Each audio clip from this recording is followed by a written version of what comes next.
that would be one. Mhm. But people use that when there's an element of where they don't understand, like they don't know what it is, but here you are sitting with the information, and they go, "Well, I don't believe that. Let's just agree to disagree." No, it's right there. I It's am right there. I Go Go am ahead. ahead, so go ahead, Tracy. 100% with that explanation. I am the same way. I cannot stand that statement. Like, I don't want to agree to disagree. Like, either you're right or you're wrong. Like, Yeah. we're not going to agree to disagree. Either you're going to Yep. acknowledge that, either I'm acknowledge that you're right and shut up, or you're going to acknowledge that I'm right and shut up. But disagree to disagree nonsense? No. No. Yeah, there's a quote by a French moralist that said this: "It's better to debate an issue without settling it than to settle an issue without debating it." Mm. Mm-hmm. Yeah. Say that one more time. French moralist said that it's better to debate an issue without settling it than to settle an issue without debating it. Mm-hmm. Well, so pretty much the first part of that is almost pretty much saying you're debating an issue without settling it. So if you don't settle it, you're not really agreeing with it. So I mean, you still debated the topic, but you didn't settle it. Mm-mm. So Yeah, I mean, yeah, I'm with it. yeah. if you have two people with two strong beliefs on whatever the topic may be, just I'm not even referring to religion, but if you have two people with very strong beliefs on whatever the subject of the matter is, and you both have a debate about it, and neither one of you can come to like, okay, I understand either your side or my side, or both of you are just giving valid points, but the end answer is two total different things, then the debate is it's no use to keep the debate going because you're not going to agree on the same exact end result. Yeah, You want to I speak do. to that? I do want to. I mean, sorry. Go ahead, Tracy. No, go ahead. I'm sorry. I do want to say this, that I do think there comes a time in the debate where it's like a courtroom. If we've already went over all the evidence and there's no new evidence coming into it, so we gotta either decide or we gotta leave it where it is. So I do agree that it can't go on ad infinitum. It can't go on into infinity. But if you do think of a better point, I got you know how it's like somebody making fun of you, you making fun of somebody, and you think about a good joke you could have said after the fact. Mm-hmm. Same thing happens with debates and arguments. I mean, I should have said this argument. Yeah. I'm gonna call my boy back up and tell him why Michael Jordan's better than LeBron with this argument. And that's fine. That's okay. But to go, sorry. So go back to the original thing. So why, for me, I disagree with it is because respect has, I want to define it real quick. And there's different definitions out there, connotatively and colloquially and stuff like that. But respect typically means I have a reverence for something, right? Mm-hmm. That being the case, why would I have to have a reverence or respect for a belief that I don't think is true? Beliefs should be reverenced based off how they correspond to reality. Like 2 + 2 is 4. We all have a lot of reverence for that. We look at our checks, we're doing deals. That 2 + 2 is 4. It's very meaningful to us, right? And so we have a lot of reverence for it. 2 + 2 is 3. I don't have any reverence for that. I don't respect that. If somebody wants to argue that point, I'm not going to have respect for that belief. That's distinct from the person. The person, the belief. And then we got to think about different beliefs. Typically, this type of mantra or statement is used when talk about religious things or like political and religious things. But what if somebody believes that it's okay to be involved in trafficking?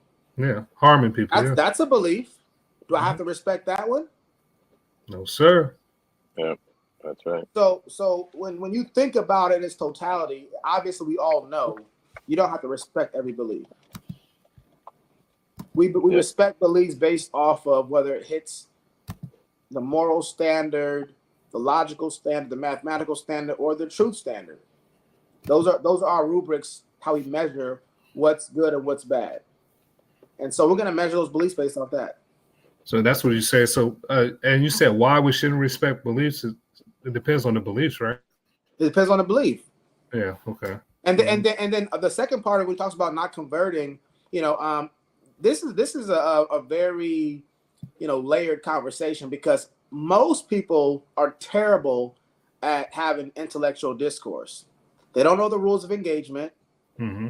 They don't know how to formulate a good syllogism, a good argument with a premises and a conclusion, and how to evaluate that. So yes, for a lot of people, because their points aren't going to be very good because they're not good at advancing an idea, then yeah, they end up wasting a lot of time and get burned out from having debates and discussions. So for some people, I would say, yeah, you're probably better off not having those debates and discussions about beliefs because you just never took the time to learn how to do it properly.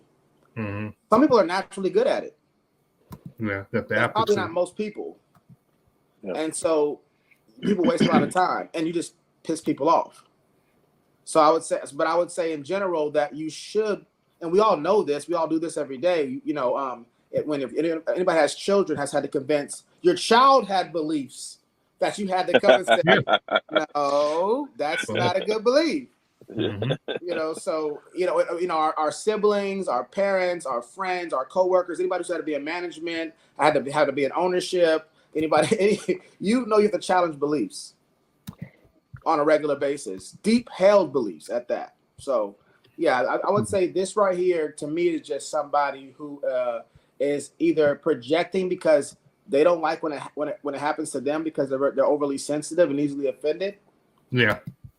Or they burnt out because they're not very good at doing it, and most of the time it doesn't amount to much. So they're thinking, why spend time trying to change somebody's perspective where they're probably going to have the same mentality anyway? But somebody who's pretty good at it, their success rate is much higher. And so they're like, no, I may not be able to change their mind, but then I might be able to change their mind. And I'm willing to give it a try because I care that much about that person and what truth is. Yeah, especially if you care about them. That's what I was getting at. Because if it's, let me pull it up again. When it says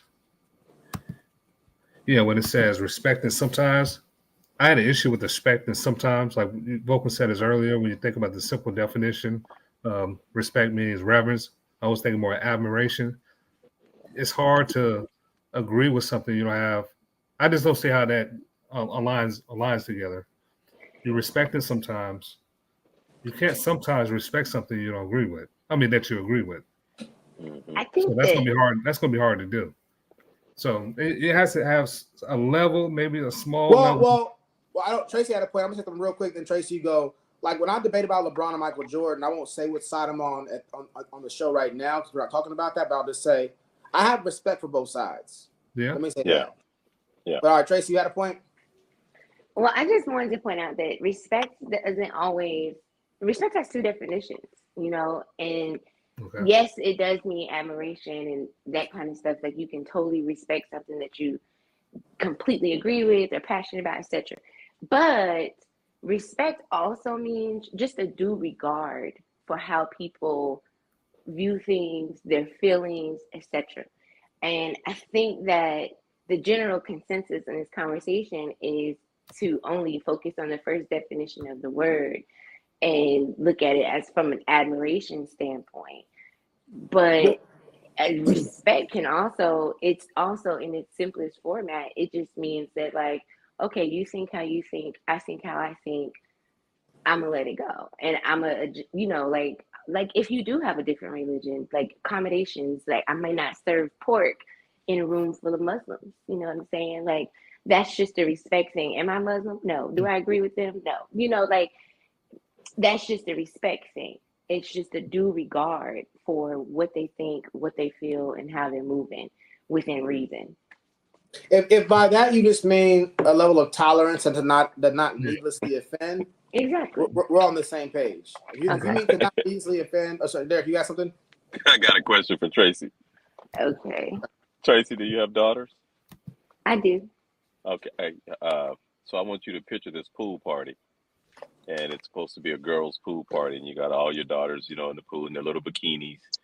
And Joseph shows up. Joseph believes he's a girl. His mom and daddy believe he's a girl, and the teachers at school believe he's a girl, and everybody believes he's a girl. I don't give a crap. I'm not respecting nothing. Now, I'll be nice to the people, but that belief, there's no respect going behind it. You ain't coming over here with my daughter. I will have regard for your wishes and your beliefs and your traditions, and I will say they're poo-poo, and you're gonna go take it over there. That's what I think I mean, about that. okay, so essentially what you're doing is disrespecting. But So, I mean, you still have a choice. You still yeah, have yeah. a choice whether or not you're going to choose to respect something versus not respect something. If you don't want to mince words, that is disrespectful. But It's at the same disrespectful for me to tell time, them no. I mean, technically, by definition, yes. I mean, but also, it is within your right to do so. Like, I'm not going to tell you that you have to respect anybody because you don't. We're just simply defining the word. But why would that respect be one-sided? Well, I mean, like I said, according to the Webster's dictionary, it's just basically a due regard. That's literally essentially the point, meaning you make accommodations or you understand the situation, et cetera, et cetera, et cetera. Now, if you don't want to do that, you don't have to do that. But essentially, you have disrespected that. You have taken how he feels and basically dismissed it. You know, you've not made accommodations for it. This is Okay. not for him. Yeah, we And got. that's perfectly fine. I mean, Then I'm I've against learned something today. co-ed bathrooms, you know, like, hey, and I don't, ain't no shame in my game. Like, it is what it is. Like, Yeah, I'm against a lot of that. So, well, like you said, we agree. You could have a low tolerance and a high tolerance for certain things, but especially if it's going against your morals, and it's a reasonable right. to speak against that. You As want long as before? respecting you doesn't infringe on my respect for myself, I'm good. Yeah. Yeah, you want to speak to that before we move on to the next video? You want to move on Oh to no, we're good. I just want to throw it out there. all right, next video. All right. You're supposed to simultaneously believe that men and women are vastly different, and there's a patriarchy and discrimination, gender wage gap, all these things. So